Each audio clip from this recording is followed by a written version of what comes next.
10 ноябр асосгузори сулҳу ваҳдати миллӣ, пешвои миллат, президенти ҷумҳурии Тоҷикистон муҳтарам Эмомалӣ Раҳмон ва раиси Маҷлиси Миллии Маҷлиси Олии Ҷумҳурии Тоҷикистон, раиси шаҳри Душанбе муҳтарам Рустами Эмомалӣ дар паради ҳарбии ҷузъу томҳои Вазорати корҳои дохилӣ ба муносибати Рӯзи милитсияи тоҷик иштирок ва суханронӣ карданд. Баъди иҷрои суруди миллӣ аз ҷониби иштирокчиёни паради низомӣ, президенти мамлакат муҳтарам Эмомалӣ Раҳмон суханронӣ намуда, кулли кормандони мақомоти корҳои дохилии мамлакат ва ҳозиринро ба ифтихори ҷашни касбияшон Рӯзи милитсияи тоҷик самимона табрик карданд. Таъкид гардид, ки мақомоти корҳои дохилии мамлакат дар 30 соли даврони истиқлоли давлатӣ бо вуҷуди мушкилоти зиёди солҳои аввали соҳибистиқлолӣ ба як сохтори муқтадири ҳифзи ҳуқуқи кишвар табдил ёфта, имрӯз қодиранд, ки якҷо бо дигар сохторҳои низомӣ ва мақомоти ҳифзи ҳуқуқ бар зидди ҳама гуна амалҳои ҷинояткорона,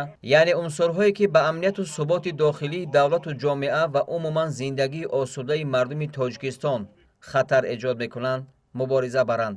Сарвари давлат муҳтарам Эмомалӣ Раҳмон хизмати кормандони мақомоти корҳои дохилиро хусусан дар барқарорсозии сохти конститутсионӣ, мубориза бар зидди гурӯҳҳои хиёнатпешаву ҷинояткор ва дар кишвар таъмин намудани сулҳу оромӣ ва суботи сиёсӣ бисёр арзишманду барҷаста маънидод карданд. Президенти мамлакат муҳтарам Эмомалӣ Раҳмон аз ҷонфидоии садҳо нафар кормандони мақомот ёдовар шуда, таъкид доштанд, ки ҳукумат ва мардуми сипосгузори Тоҷикистон фидокориву ҷонисорӣ ва хотираи неки онҳоро ҳаргиз фаромӯш намекунанд. Таъкид гардид, ки ҳукумати мамлакат барои зина ба зина беҳтар намудани шароити хизмат ва зиндагии кормандон, баландбардоштани сатҳи ҳифзи иҷтимоии ҳайати шахсӣ ва тақвият бахшидани заминаҳои моддиву техникии мақомоти милитсия тадбирҳои муассир меандешад. Танҳо дар 10 соли охир ҳаҷми маблағгузории мақомоти милитсия аз ҳисоби буҷети давлат беш аз 150% афзуда, музди меҳнати кормандон ба ҳисоби миёна 3 баробар зиёд карда шуд. Дар ин муддат беш аз 750 нафар корманд ва оилаҳои бесаробонмондаи кормандони милитсия бо манзили иstiqomatӣ ва зиёда аз 3000 нафар бо қитъаҳои замини назди ҳавлигӣ таъмин карда шуданд. Аз ҷумла имрӯз дар рӯзи иди касбӣ боз 40 нафар корманди милитсия дар шаҳри Душанбе соҳиби манзили истиқоматӣ гардиданд. Ҳоло дар пойтахти мамлакат сохтмони боз як бинои истиқоматии бисёр ошёна барои кормандони мақомоти корҳои дохилӣ идома дорад. Бо фармонҳои президенти мамлакат дар даврони истиқлол 100 нафар бо рутбаҳои олии афсарӣ ва 670 нафар бо мукофотҳои давлатӣ сарфароз гардонда шуданд. Ҳамчунин бо дастгириву маблағгузории давлатӣ танҳо дар зарфи 10 соли охир дар шаҳру ноҳияҳои гуногуни кишвар 1053 иншооту биноҳои нави сохтору шуъбаҳои Вазорати корҳои дохилӣ, минтақаҳои маъмурӣ ва нуқтаҳои такягоҳи милитсия бунёду азнавсозӣ гардида, бо муосиртарин шароити корӣ ва дастгоҳу таҷҳизоти зарурӣ мавриди баҳрабардорӣ қарор гирифтаанд. Ҳадафи асосии ҳукумати мамлакат тавассути бунёду азнавсозии муассисаҳои таълимӣ ва таъмин намудани онҳо бо таҷҳизоту шароити муосир, тавсия бахшидан ба раванди омодасозии кадрҳои баландихтисоси миллӣ мебошад. Яке аз сохторҳои муҳими Вазорати корҳои дохилӣ, самараи замони соҳибистиқлолии Тоҷикистон, қушунҳои дохилӣ ҳамчун ҷузъи қувваҳои мусаллаҳи мамлакат дар таъмини амнияти давлат ва суботи ҷомеа нақши назаррас дорад. Зимни суханронии президенти мамлакат муҳтарам Эмомалӣ Раҳмон вобаста ба вазъи мураккаби сиёсиву ҳарбӣ ва амниятиву ҷамъиятӣ дар минтақа ва ҷаҳон андешаронӣ карда, таъкид доштанд, ки чунин шароит ҳар як корманди мақомотро водор месозад, ки ҳушёриву зиракии сиёсиро аз даст надода, тамоми саъю кӯшиши худро ҷиҳати пешгирӣ намудани ҷинояткорӣ, алалхусус ҷиноятҳои муташаккили фаромиллӣ аз қабили экстремизм ва терроризм, муомилоти ғайриқонунии маводи мухаддир ва силоҳ равона созанд. Таъкид гардид, ки мардуми Тоҷикистон дар симои кормандони мақомоти ҳифзи ҳуқуқу тартибот ҳомиёни зиндагии орому осудаи худ, муҳофизони шараф ва манфиатҳои шаҳрвандон, низому тартиботи ҷамъиятӣ ва амнияту суботро мебинанд. Дар охир пешвои миллат муҳтарам Эмомалӣ Раҳмон бо итминон изҳор доштанд, ки кормандони мақомоти корҳои дохилӣ ва афсарону сарбозони далеру шуҷоъ манфиатҳои давлату миллат ва обрӯи касбии худро муқаддас дониста, ба савганди ёд карда дар оянда низ содиқ мемонанд ва риояи бечунучарои қонуният ва иҷрои талаботи оинномаҳои ҳарбӣ ва низомии хизматиро дар сафҳои мақомот боз ҳам тақвият мебахшанд. дар чорабинии тантанавӣ ба ифтихори рӯзи милитсияи тоҷик бо фармони президенти ҷумҳурии тоҷикистон ба 3 корманди мақомот барои хизматҳои шоиста рутбаҳои хизматӣ супорида шуд. сипас бо амри фармондеҳи парад ба муносибати рӯзи милитсияи тоҷик паради ҳарбӣ оғоз гардид. дар паради ҳарбӣ кормандони раёсату шӯъбаҳо, хадамот, ҷузъу томҳои қушунҳои дохилӣ ва дигар сохторҳои таркибии вазорати корҳои дохилӣ ширкат варзиданд.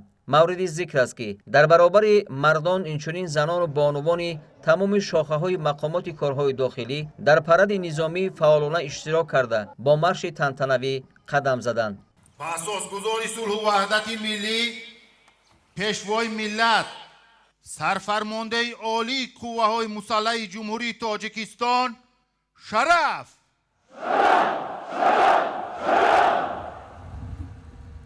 парад низом бо марши тантанавӣ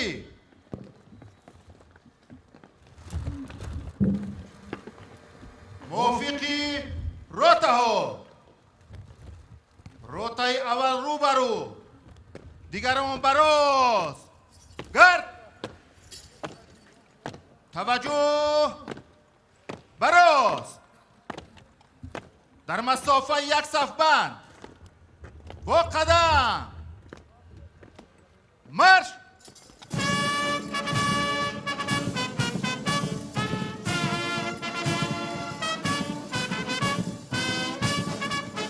با امری فرماندهی پرد نخست با قدم‌های سفید دانشاندوزان اکادمی وزارت کارهای داخلی گذشت نظامی را آغاز بخشیده اینک به سوی منبر افتخاری نزدیک می‌شوند. البته در هر دور زمان کادرهای بالیاقت و متخصصان ورزیده ساحه محک اساسی همه گونه ساختار و مقامات را تشکیل می‌دهند. این است که متخصصان کسبی برای مقامات کارهای داخلی مملکت در اکادمی وزارت کارهای داخلی آماده کرده می شوند. این اکادمی سال 2000 در زمینه مکتب عالی وزارت کارهای داخلی تأسیس یافته بود که عین حال بیش از 80% هیئت راهبری کننده مقامات کارهای داخلی را محض ختم کنندگانی همین مکتب عالی تشکیل می دهند.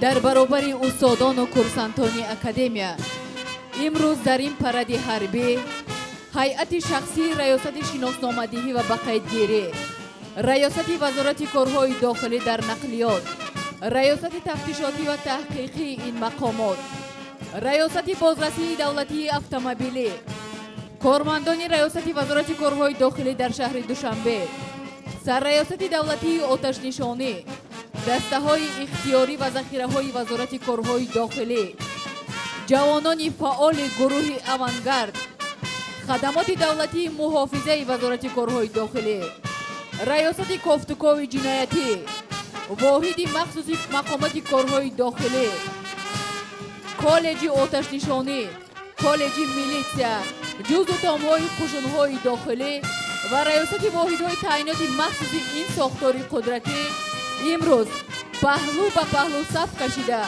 با قدم‌های متنتن گذشت نظامی دایر می‌نمایند.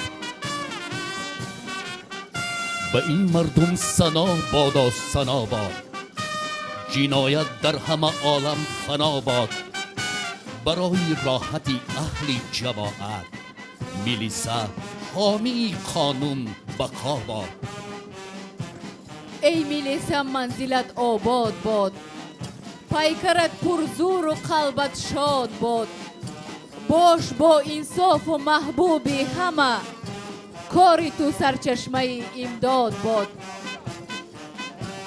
در دوران 30 سال استقلال دولتی تاجیکستان محبوب، مس با دستگیری پیشوای ملت پرزیدنت جمهوری تاجیکستان محترم امام علی رحمان، وزارت کارهای داخلی تمام ساختارهای قدرتی و در مجموع قوه‌های مسلح جمهوری رشد و تکامل یافته، آن به کفیل بخطری دولت و ملت، جاری کننده ترتیبات جمعیتی، و تأمین کننده حیات آسایشته مردمان این سرزمین اجدادی تبدیل یافته است. البته برای نائل گردیدن به دستاورد و کامیابی های ساحوی هزارها نفر کارمندان مقامات کارهای داخلی هنگام اجرای وظیفه های خدمتی جان خود را از دست دادند که فرزندان و عضو عائله های آنها دائما تحت نظارت و غمخواری های رهبریت دولت و حکومت جمهوری تاجیکستان قرار دارند.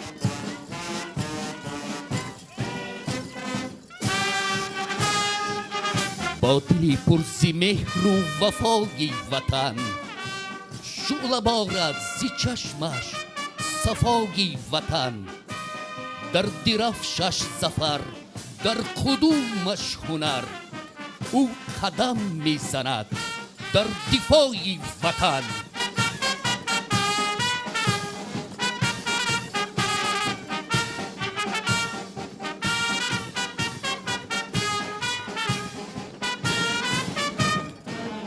با نظر داشت واقعیت کنونی به خصوص جهتی پیشگیری کردن از خطرهای افزاینده تروریسم و افراطگرایی و دیگر تهدیدهای زمانی معاصر که میتواند به امنیت منطقه و جهان تأثیر رساند، به طور جدی تقویت بخشیدن همکاری های ساختار و مقامات کشور یک امر ضروری و طلب دائمی پیشوای معظم ملت پرزیدنت جمهوری تاجیکستان محترم امام علی رحمان به حساب می رود.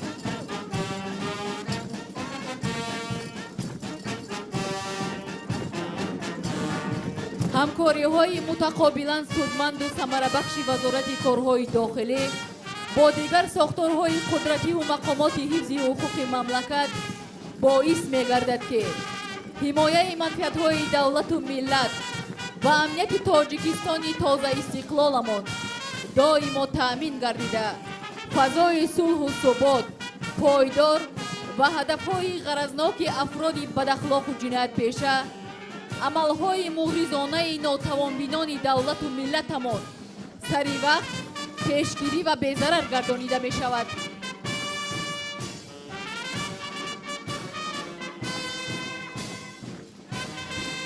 تاجیکستان عزیزم، قبله ایمان من، تاجیکستان دوری من، دنیای من، دوران من. فخر دارم در کناری چون بهشتت زنده ام تاجیکستان، قسمتی تو قلب من هم جان من. کوههای و کوله‌هایت را عبادت میکنم تاجیکستان، هر گیاه و سنگی تو پزمان من. صد سپاس این زمین و این وطن باید بگفت تاجیکستان، قسمتی پرفیض و پرارمان من. قدر این آب و زمین چون پیشوا باید شناخت تاجیکستان از تباری آریا سامان من. تا ببینم مردمم آسوده پشت زندگی تاجیکستان، امن تو هم امر و هم فرمان من.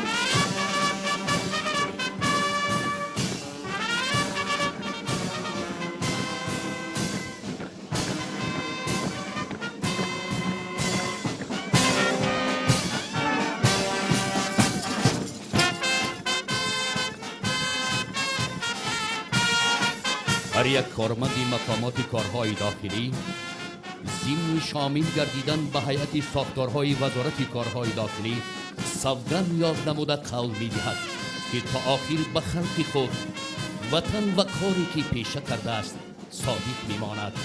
همیشه چون کارمند هوشیار و حقیقت جو، مردانوار و با انتظام در خدمت نمونه عبرت گردیده، کنستیتوسیا و قانون‌های جمهوری تاجیکستان را قطعی رعایت می‌کند.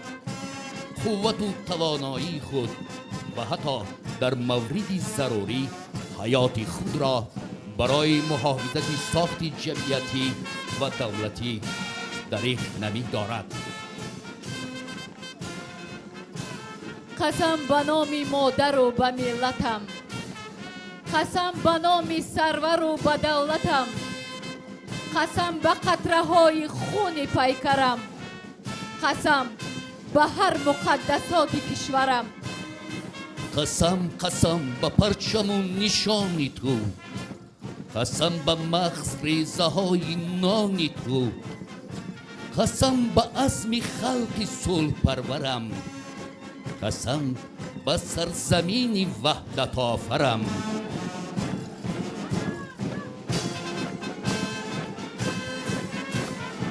در میدان خدمتچیان حربی قشون‌های داخلی وزارت کارهای داخلی قدم میزنند. قشون‌های داخلی یکی از شاخه‌های قوه‌های مسلح جمهوری بوده. افسران و سربازان آن بهر پایداری و آرامی و ثبات در داخل کشور، حفظ ترتیبات جمعیتی، تأمین امنیت و بی‌ضررگردانی گروه‌های متشکل جنایی وظیفه‌های مشخص را بر عهده دارند.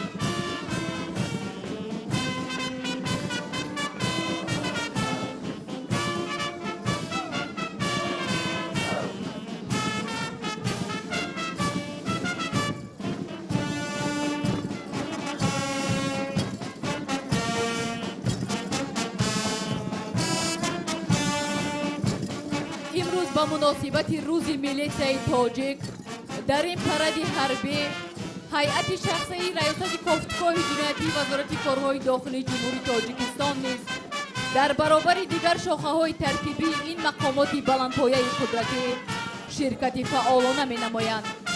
ریاست کافتگاه جنایتی یکی از ریاست‌های کلیدی وزارت کارهای داخلی به حساب رفته. هیئت شخصی آن با مسئولیت بلند از وطن و وطنداری و قابلیت کسبی و اپراتیوی در تمام سمت‌های مبارزه بر ضد جنایت و جنایتکاری‌ها سهم ارزنده دارند.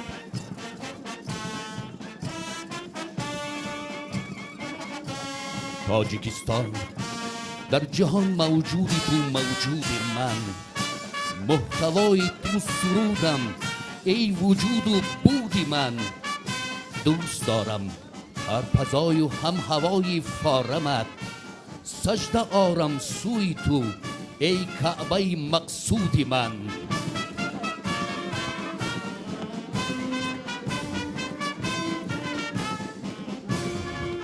اینک زنان و بانوان ریاست و شعبه ها خدمات و قشون‌های ساختارهای زیرتابه وزارت کارهای داخلی مملکت با قدم‌های صفی و متنتن به مرکز میدان برگزاری چاره‌بینی نزدیک می‌شوند. باعث خوشنودی و سرفرازی است که امروز زن و مادری تاجیک در برابر تولید رادمردان حقیقی و بهار و ناموس این سرزمین اجدادی خود نیز سپر و محافظتگری با اعتماد وطن، تامین کننده ترتیبات جمعیتی، مبارز ناعدالتی و قانون شکنی در جمعیت و جامعه گشته است. بجای کرته اطلس به اندام نظامی پوش گشتیم همچون مردان. نگوید تا کسی بانوی تاجیک نپوشد جوشن گردان دستان. در مرکز میدان با قدم‌های متنتن ریاست واحدهای تعیینات مخصوصی میلیسیای وزارت کارهای داخلی مملکت قدم میزنند. این جزء تعیینات مخصوص مسئولیت بسیار وزنین و از دیگر جانب خیلی خطرناک را بر عهده داشته. هیئت شخصی آن در تمام عملیات‌های بی‌ضررگردانی افراد جنایت پیشه شرکت فعالانه می‌کنند و همه سفارش‌های به ذمه داشته را سری وقت و در سطح بلند اجرا می‌نمایند.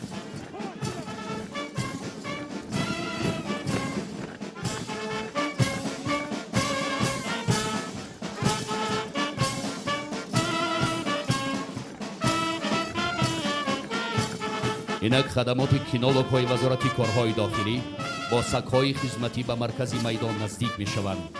متخصصان کینولوگ‌ها سگ‌های خدمتی را با راه اصول‌های خاص آماده کرده آنها را برای کارهای مخصوصی فوری جستجویی، آشکار و دریافت اسباب و اشیاء و دلایل‌های شیعی جنایت، مواد مخدر، شخصان گم شده، عملیات‌های ضد تروریستی ثمرناک استفاده می‌نمایند.